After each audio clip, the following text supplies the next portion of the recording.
2016 সালের 6 ডিসেম্বর তৎকালীন ফ্যাসিস্ট আওয়ামী সরকার আমলে শুরু হয় যমুনা সেতুর 300 মিটার উত্তরে রেল সেতুর কাজ। বাংলাদেশ সরকার ও জাপানের উন্নয়ন সহযোগিতা প্রতিষ্ঠান জাপান ইন্টারন্যাশনাল কোঅপারেশন এজেন্সির অর্থায়নে শুরু হওয়া কাজটি দীর্ঘ প্রায় 8.5 বছর শেষে উদ্বোধন করা হয়। 4.8 কিলোমিটার দীর্ঘ সেতুটির ওপর দিয়ে তখন থেকেই ট্রেন চলাচল করে।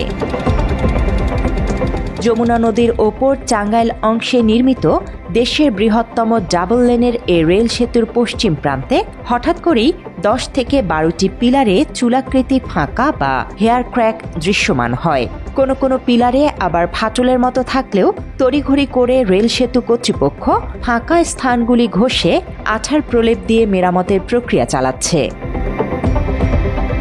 বিষয়টি চলতি মাসের 20 অক্টোবর সেতুর নিচ দিয়ে আনন্দ ভ্রমণে যাওয়া কয়েকজন ব্যক্তির নজরে আসে। পরে তারা ছবি তুলে সামাজিক যোগাযোগ মাধ্যমে ছেড়ে দিলে মুহূর্তেই তা ছড়িয়ে পড়ে। এতে সেতু নির্মাণের মান নিয়ে শুরু হয় নানা আলোচনা সমালোচনা।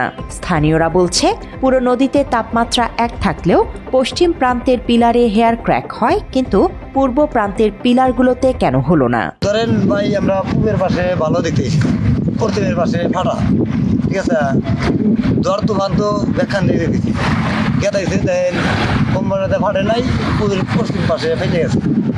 এত সবাই জনগণের। রেল সেতুটি 1 বছরই হয় নাই, 8-9 মাস এত কোটি টাকা খরচ করে এই রেল সেতুটি তৈরি করা হয়েছে। পূবের খাম্বাগুলা ফাটে নাই, পশ্চিমের খাম্বাগুলা ফেটে যায়। মানুষের কাছে একটা শঙ্কা তৈরি হয়েছে যে এটা যে কোনো সময় দুর্ঘটনা ঘটতে পারে। দেখা যাইতেছে একবার ফাইটা চারা হয়ে গেছে। দেশের লস, কোটি কোটি টাকা কাজ করছে, দেশের ক্ষতি নেই সব। সিমেন্ট কম দেয়া, বালু বেশি দিছে, এই জন্য ফাটল ধরছে। নাইলে মাছ ঠান্ডা তো নাই, এই জায়গাতে বেশি। মাত্র 30% টাকায় জমির মালিক হয়ে নতুন বাংলাদেশের গড়ে তোলার স্বপ্ন দেখা বাংলা বসতি। দেশের বৃহত্তম এই রেল সেতুটির ফাটলের দৃশ্য দেখে আতঙ্কে আছে যমুনার আশপাশের বাসিন্দা সহ জেলেরা। তলে জালমাল ছাড়াইছে আমায় রোদের ভিতরে, যদি ভাঙ্গে টাঙ্গে আমাদের উপর পড়ে তাহলে তো সমস্যা।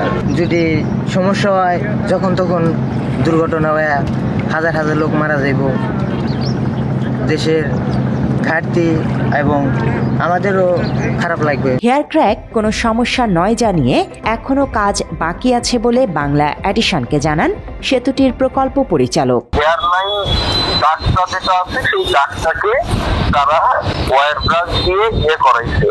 এটার নাম বলে হচ্ছে রেজিন বলে একটা কেমিক্যাল। আচ্ছা, এখন রেজিন যখন লাগানো হয়েছে, সেই রেজিনটার কালার আর কংক্রিটের কালার এক না। সবাই বলতেছে যে এখানে এটাকে আবার আমাদের কাজ এখনো বাকি আছে। এটাকে আবার আরেকটা ম্যাটেরিয়াল দিয়ে এটাকে একই ধরনের কালার হয়, সেটা আমাদের প্রলেপ দেওয়া হবে। কনসালটেন্ট এই কাজগুলো কন্ট্রাক্টরকে দিয়ে যেহেতু ডিরেক্ট লাইবিলিটি ক্রিয়েট করাচ্ছে, এটাকে আসলে গাইড করার জন্য সবাই এইসব করতেছে। Practical engineering point of view থেকে এটা কোনো প্রবলেম নয়। আমরা এই সংক্রান্ত একটা ব্যাখ্যা তৈরি করে ইঞ্জিনিয়ারকে কনসালটেন্টকে বলছি, তোমরা এটার উপরে একটা ব্যাখ্যা দাও। সেই ব্যাখ্যা তৈরি করে আমরা চেষ্টা করবো, আমরা রেলওয়ের পক্ষ থেকে একটা বক্তব্য দিয়ে দেবো।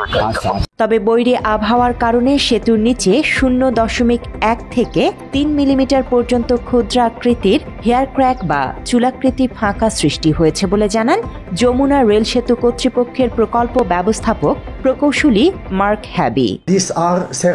এটি কাজের কোনো ত্রুটি নয়, এমনকি নির্মাণ ত্রুটির কারণে এমনটি হয়েছে তাও না।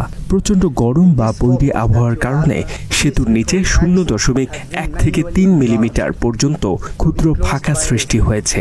এগুলো সেতুর কংক্রিটের অবকাঠামো বা স্থাপনার জন্য ক্ষতিকর নয়। রেজিন বা আঠার মিশ্রণ দিয়ে এগুলো একে একে মেরামত করা হবে। এতে সেতুর কাঠামো বা ট্রেন চলাচলে কোনো প্রভাব পড়বে না।